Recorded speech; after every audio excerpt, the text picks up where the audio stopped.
नमस्कार, दिन भर की बड़ी खबरों में आपका स्वागत है। मैं हूं आराधना। आज इस बुलेटिन में बात होगी ईरान के हमलों से उड़ी अमेरिका की नींद की, मिडिल ईस्ट की जंग से गहराते ऊर्जा संकट की, देखेंगे चुनाव आयोग के खिलाफ क्यों कोर्ट पहुंची TMC, Why you are taking up these officers to another state? कैसे चुनाव से पहले मुश्किलों से घिरी असम बीजेपी, जानेंगे बिहार में सीएम पद के लिए क्या गेम खेल रही जेडीयू, और बुलेटिन के आखिर में देखेंगे सीईसी की नियुक्ति से जुड़ी याचिका पर सीजेआई सूर्यकांत के बड़े फैसले को। लेकिन दिन भर की तमाम बड़ी खबरों से पहले एक नजर आज की सुर्खियों पर। कांग्रेस सांसद राहुल गांधी की दोहरी नागरिकता मामले पर इलाहाबाद हाईकोर्ट सख्त, गृह मंत्रालय से मांगे पुख्ता सबूत, कहा 6 मार्च तक दाखिल करे हलफनामा। एनसीईआरटी की किताब में विवादित चैप्टर का मामला, सॉलिसिटर जनरल तुषार मेहता ने सुप्रीम कोर्ट में दी जानकारी, चैप्टर के दोबारा लिखने के लिए सरकार ने कमेटी का किया गठन। दिल्ली हिंसा के आरोपी शर्जील इमाम को मिली 10 दिनों की अंतरिम जमानत, भाई के निकाह में होंगे शामिल, 30 मार्च की शाम तक जेल में करना है सरेंडर।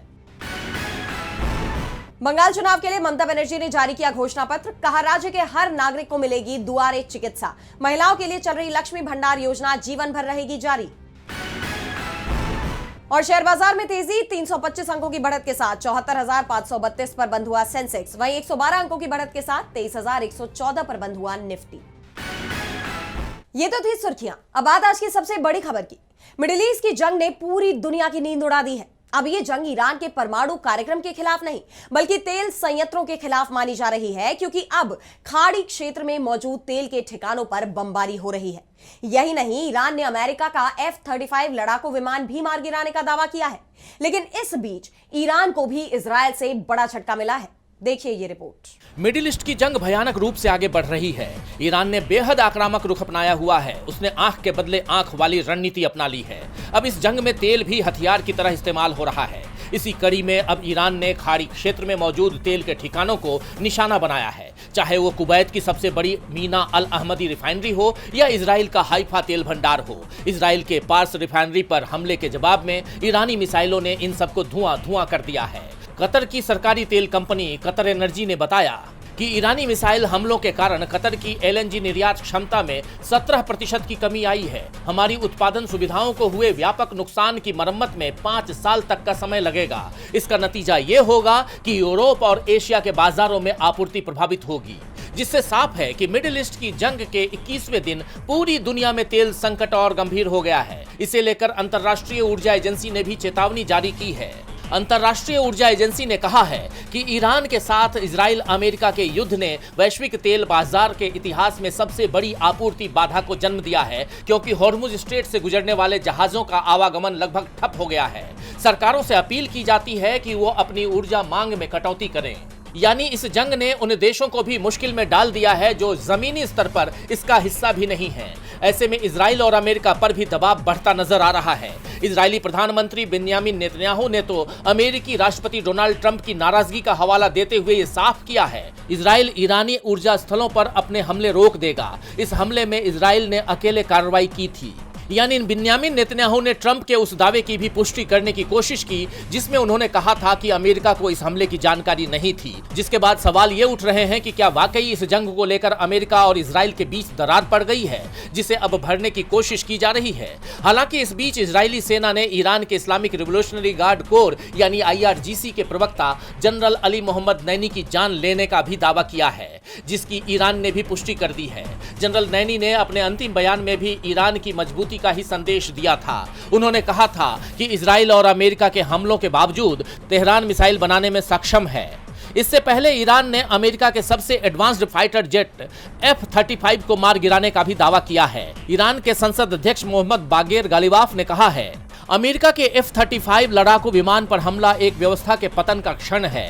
F-35 सिर्फ एक लड़ाकू विमान नहीं था, बल्कि अमेरिकी सेना की अजेयता और अहंकार का प्रतीक था। ये प्रतीक दुनिया में पहली बार बनाया गया था।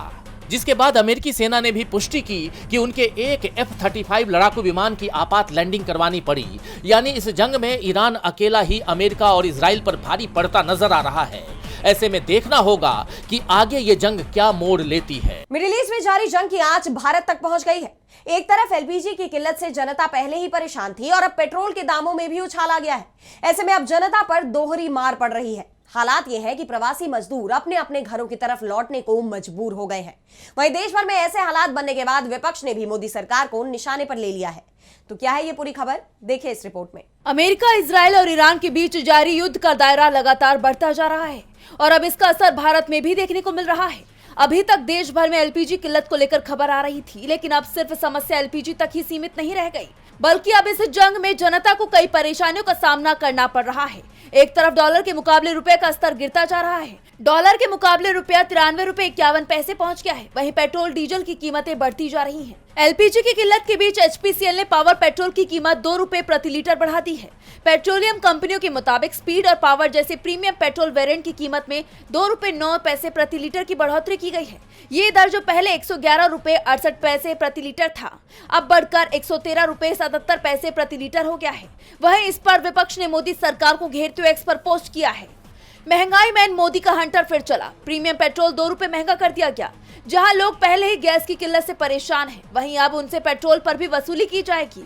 वहीं डीजल के दाम भी 22 रुपए बढ़े हैं। इस पर भी विपक्ष ने केंद्र सरकार की घेराबंदी कर दी है। एक और पोस्ट में कांग्रेस ने कहा, महंगाई मैंने दिया एक और बड़ा झटका। पेट्रोल के बाद इंडस्ट्रियल डीजल भी 22 रुपए हुआ महंगा। इसका मतलब है आप पर महंगाई की जबरदस्त मार पड़ने वाली है। स्थिति सिर्फ महंगाई तक सीमित नहीं रही, बल्कि इन हालात के चलते प्रवासी मजदूर अपने घरों को लौट रहे हैं। ताजा मामला सामने आया है गुजरात से। गुजरात के सूरत में गैस आपूर्ति प्रभावित होने के कारण बड़ी संख्या में प्रवासी मजदूर अपने अपने गांवों की तरफ लौटने को मजबूर हो गए हैं। मजदूरों के सामने रोजगार और रोजी रोटी का संकट खड़ा हो गया है। घर लौट रहे मजदूरों का कहना है कि वो भूखे मर रहे हैं, इसलिए उन्हें घर लौटना पड़ रहा है। देश के ऐसे हालात के चलते मोदी सरकार की नीतियों और तैयारियों पर सवाल उठ रहे हैं। और अब चूंकि मिडिल ईस्ट में जंग तेज हो रही है, साथ ही भारत में समस्याएं भी लगातार बढ़ रही हैं। ऐसे में मोदी सरकार की मुश्किलें बढ़ना तय है। देश में गहराते ऊर्जा संकट को लेकर मोदी सरकार विपक्ष के निशाने पर आ गई है, तो निशाने पर चुनाव आयोग भी है। पश्चिम बंगाल में चुनाव से पहले चुनाव आयोग ने बड़े पैमाने पर अधिकारियों के तबादले किए हैं, जिसे लेकर विवाद तो पहले से छिड़ा हुआ था और अब यह मामला कलकत्ता हाईकोर्ट भी पहुंच चुका है, जिसके बाद आयोग बुरी तरह घिर गया है। तो क्या है ये पूरी खबर, जानने के लिए देखिए ये रिपोर्ट। पश्चिम बंगाल चुनाव से पहले तृणमूल कांग्रेस और चुनाव आयोग में तनाव लगातार जारी है और अब ये तनाव कोर्ट का रुख कर चुका है। एक याचिका में चुनाव आयोग के उस अधिकार को चुनौती दी गई है जिसके तहत अधिकारियों को चुनाव ड्यूटी के लिए दूसरे राज्यों में भेजा जा रहा है। टीएमसी नेता कल्याण बनर्जी ने कोर्ट का ध्यान इस मुद्दे की तरफ खींचते हुए कहा कि आयोग के पास इस तरह से भारतीय प्रशासनिक सेवा और भारतीय पुलिस सेवा के अधिकारियों को राज्य से बाहर भेजने का अधिकार नहीं है। इससे राज्य प्रशासन के सामान्य कामकाज पर असर पड़ सकता है। बता दें कि कोर्ट से याचिका दाखिल करने की इजाजत देने की मांग करते हुए बनर्जी ने तबादला आदेशों पर रोक लगाने का आग्रह किया है। उनके इस कदम ने चुनाव आयोग की साख हिलाकर रख दी है।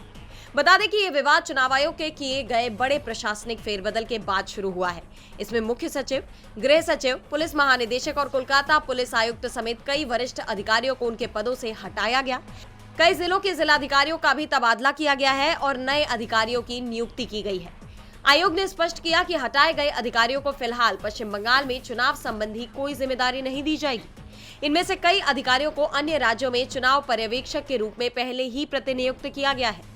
तबादलों की इस कार्रवाई पर सत्तारूढ़ तृणमूल कांग्रेस ने कड़ी आपत्ति जताई है। मुख्यमंत्री ममता बनर्जी ने मुख्य चुनाव आयुक्त ज्ञानेश कुमार को खत लिखकर आयोग के फैसलों पर सवाल उठाए हैं। टीएमसी का आरोप है कि चुनाव में बड़ी धांधली करने के लिए चुनाव आयोग ये चुनावी हथकंडे अपना रहा है। अब देखना यह होगा कि टीएमसी के इन हमलों से आयोग कैसे बचता है। पश्चिम बंगाल में चुनाव से पहले टीएमसी ने चुनाव आयोग के खिलाफ आर पार की लड़ाई छेड़ दी है, तो टकराव असम बीजेपी में भी दिखाई दे रहा है। असम चुनाव के लिए बीजेपी ने अपनी पहली लिस्ट जारी कर दी है, जिसमें कई नेताओं के टिकट कटे हैं और उन्होंने बगावती तेवर अपना लिए हैं। इस बीच बीजेपी उपाध्यक्ष जयंत कुमार दास ने हिमंता सरकार के खिलाफ सनसनीखेज खुलासा कर दिया है, जिससे उसकी मुश्किलें और बढ़ गई हैं। तो क्या है ये पूरा मामला, जानने के लिए देखिए ये रिपोर्ट। असम चुनाव से ठीक पहले बीजेपी में भगदड़ मच गई है। हाल ही में कांग्रेस से बीजेपी में गए पूर्व कांग्रेस अध्यक्ष भूपेंद्र बोरा और सांसद प्रद्युत बोरदोलाई को टिकट देने से बीजेपी में कई पुराने और दिग्गज नेता बागी हो गए हैं और पार्टी के खिलाफ बगावत पर उतर आए हैं, जिसके चलते हिमंता सरकार पहले ही घिरी हुई थी और अब हिमंता सरकार को एक के साथ एक दो बड़े झटके लगे हैं। बीजेपी के नेता खुलकर असम के सीएम हिमंता बिस्वा शर्मा के खिलाफ आवाज उठा रहे हैं और अब बीजेपी से किनारा करने की तैयारी में है। इसी कड़ी में बीजेपी के पुराने नेताओं ने एक अलग बैठक बुलाई, जिसके बाद चर्चा ये है कि असम बीजेपी के कई नेता कांग्रेस में शामिल हो सकते हैं, जिसमें जोरहाट के पूर्व सांसद तपन गोगोई का नाम भी इस लिस्ट में शामिल है। तपन गोगोई को कांग्रेस पार्टी महामारा विधानसभा सीट से मैदान में उतार सकती है, क्योंकि तपन लगातार कह रहे हैं कि या तो वो निर्दलीय मैदान में उतरेंगे या फिर कांग्रेस उम्मीदवार का समर्थन करेंगे। एक तरफ तो कई नेताओं की बीजेपी छोड़ने की अटकलें तेज हैं, तो वहीं कुछ तरफ जो नेता बीजेपी में हैं, वो भी सीएम हिमंता की मुश्किलें बढ़ा रहे हैं। इसी कड़ी में बीजेपी के उपाध्यक्ष जयंत कुमार दास ने हिमंता सरकार को लेकर एक सनसनीखेज खुलासा किया। एक चैनल को दिए इंटरव्यू में उन्होंने बताया कि कैसे कांग्रेस को बदनाम करने और विपक्ष की छवि खराब करने के लिए हिमंता बिस्वा शर्मा की सरकार ने पूरी टीम बिठाई हुई थी। जयंत कुमार ने साफ कहा, असम बीजेपी मुख्यालय से 10,000 फेक सोशल मीडिया हैंडल्स चलते हैं, जो हिमंता बिस्वा शर्मा के इशारे पर विपक्षी नेताओं को गाली देते हैं। बीजेपी नेता के सनसनीखेज खुलासे का सीधा खामियाजा हिमंता सरकार को विधानसभा चुनावों में भुगतना पड़ सकता है, यानी हिमंता सरकार अब दो तरफा घिर गई है। ऐसे में ये देखना दिलचस्प होगा कि बीजेपी इस स्थिति से निपटने के लिए क्या कदम उठाती है। असम में चुनावी तैयारियों के बीच सियासी पारा हाई है, तो केरलम में भी विधानसभा चुनाव को लेकर बिगुल बच चुका है। ऐसे में बीजेपी के नेतृत्व वाला एनडीए राज्य में अपने पैर जमाने के लिए एड़ी चोटी का जोर लगा रहा है, लेकिन राहुल गांधी ने एनडीए की तैयारियों पर पानी फेरने का काम किया है। केरलम चुनाव को लेकर कांग्रेस सांसद राहुल गांधी ने हुंकार भरते हुए साफ कर दिया है कि जनता बदलाव के मूड में है। तो क्या कुछ कहा है राहुल गांधी ने, देखिए इस रिपोर्ट में। केरलम विधानसभा चुनाव को लेकर राज्य का सियासी पारा हाई है। बीजेपी राज्य में अपने पैर जमाने की पूरी कोशिश में लगी है, लेकिन लोकसभा में नेता विपक्ष राहुल गांधी ने ये साफ कर दिया है कि बीजेपी के लिए केरल में खाता खोलना भी आसान नहीं है। राहुल गांधी ने केरलम में कांग्रेस के नेतृत्व वाली गठबंधन की जीत का दावा कर बीजेपी की नींद उड़ा दी है। उन्होंने साफ कहा कि केरलम की जनता बदलाव के मूड में है और कांग्रेस के नेतृत्व वाले यूडीएफ की सरकार बनने जा रही है। राहुल ने एक्स पर पोस्ट किया कि यूडीएफ टीम ही केरलम टीम है। हर उम्मीदवार केरलम की जनता की आवाज, उनकी आकांक्षाओं और उनके भरोसे का प्रतिनिधित्व करता है। ये अनुभवी नेताओं और युवा परिवर्तनकारियों का एक समूह है, ऐसे सशक्त पुरुष और महिलाओं की टीम जो अपने अपने निर्वाचन क्षेत्रों की बारीकियों को समझते हैं। मेरे लिए केरलम मेरा घर है और केरलम की जनता मेरा परिवार है। जनता ने मुझे जो कुछ भी सिखाया है और आज जिस प्यार और स्नेह से उन्होंने मुझे अपनाया है, उसके लिए मैं उनका बहुत आभारी हूँ। मैं हमेशा आपका साथी रहूंगा। केरलम का संदेश स्पष्ट है, जनता बदलाव के लिए तैयार है। वो ऐसी सरकार चाहते हैं जो उनकी बात सुने, समझे और ईमानदारी से काम करे। आगामी यूडीएफ सरकार के साथ मिलकर मैं इस खूबसूरत राज्य के लिए एक बेहतर भविष्य बनाने में हर संभव प्रयास करूंगा। केरलम विजयी होगा, यूडीएफ नेतृत्व करेगा। एक तरफ तो कांग्रेस चुनावी तैयारियों को धार देने में लगी है। राज्य की 140 सीटों पर होने वाली चुनाव के लिए पार्टी ने 2 लिस्ट जारी कर दी है। दोनों लिस्ट को मिलाकर अब तक कुल 90 कैंडिडेट मैदान में उतार दिए गए हैं। वहीं दूसरी तरफ एनडीए पर अपना हमला भी कांग्रेस ने जारी रखा हुआ है।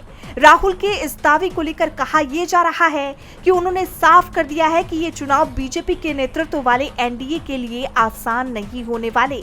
जैसे आप जानते हैं कि दक्षिण के राज्यों में बीजेपी पहले ही कमजोर स्थिति में है। ऐसे में राहुल गांधी के इस दावे से बीजेपी की नींद उड़ना तय माना जा रहा है। अब केरला में नई सरकार किसकी बनेगी ये नतीजों के बाद ही साफ हो पाएगा, लेकिन बिहार में अगला मुख्यमंत्री कौन बनने जा रहा है, इसे लेकर सवाल बरकरार है।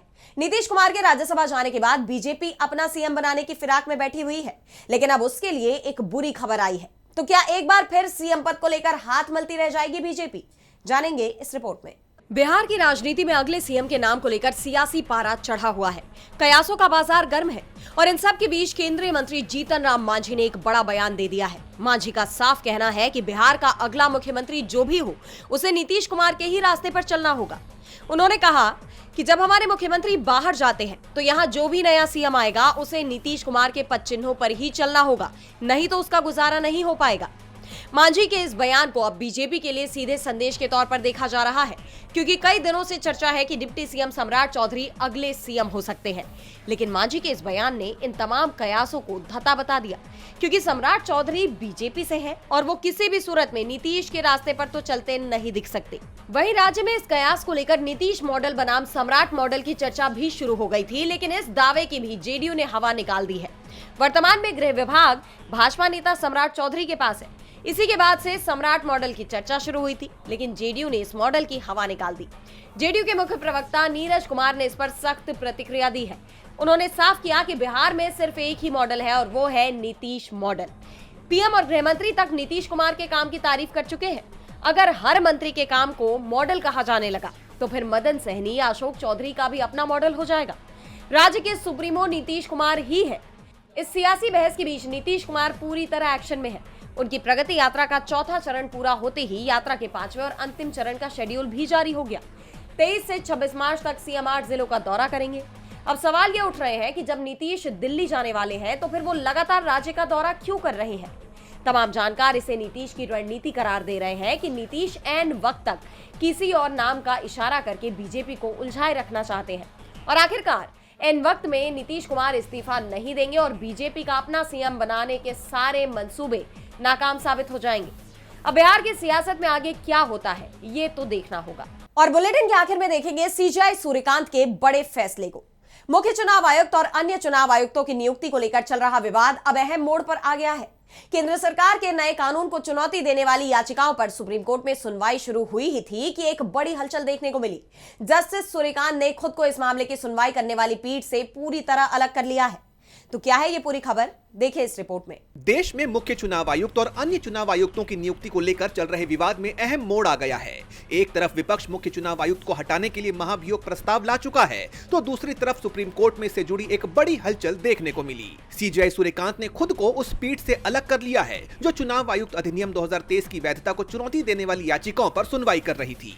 CJI Suryakant, justice Joymalya Bagchi और जस्टिस विपुल पांचोले की खंडपीठ ने साफ संकेत दिया कि अब यह मामला ऐसी बेंच के पास भेजा जाएगा जिसमें शामिल कोई भी न्यायाधीश भविष्य में सीजेआई बनने की कतार में ना हो। सुनवाई के दौरान सीजेआई सूर्यकांत ने हितों के टकराव का हवाला दिया। दरअसल याचिकाकर्ताओं की तरफ से वकील प्रशांत भूषण ने भी सुझाव दिया कि मामला किसी ऐसी बेंच को सौंपा जाए जिसमें भविष्य के संभावित मुख्य न्यायाधीश शामिल ना हो। इस पर सीजेआई ने सहमति जताते हुए कहा कि मामले को ऐसी पीठ के पास भेजा जाएगा जहां किसी तरह का विवाद ना खड़ा हो। दरअसल ये पूरा विवाद दिसंबर 2023 में संसद की तरफ से पारित उस कानून को लेकर है जिसने चुनाव आयुक्तों की चयन प्रक्रिया से सीजेआई को बाहर कर दिया है। पुराना फैसला ये था कि मार्च 2023 में सुप्रीम कोर्ट ने आदेश दिया था कि निष्पक्षता बनाए रखने के लिए चयन समिति में प्रधानमंत्री, विपक्ष के नेता और सीजेआई होने चाहिए। लेकिन केंद्र सरकार ने नया कानून बनाकर सीजेआई की जगह एक कैबिनेट मंत्री को समिति में शामिल कर लिया। अब समिति में प्रधानमंत्री, एक मंत्री और विपक्ष के नेता शामिल हैं। दाखिल याचिकाओं में इसी कानून को असंवैधानिक बताया गया है क्योंकि इसमें कार्यपालिका का दबदबा बढ़ गया है। अब इस मामले की अगली सुनवाई 7 अप्रैल 2026 को एक नई बेंच के सामने होगी। तो आज इस बुलेटिन में इतना ही। आप देखते रहिए डीबी लाइव। नमस्कार।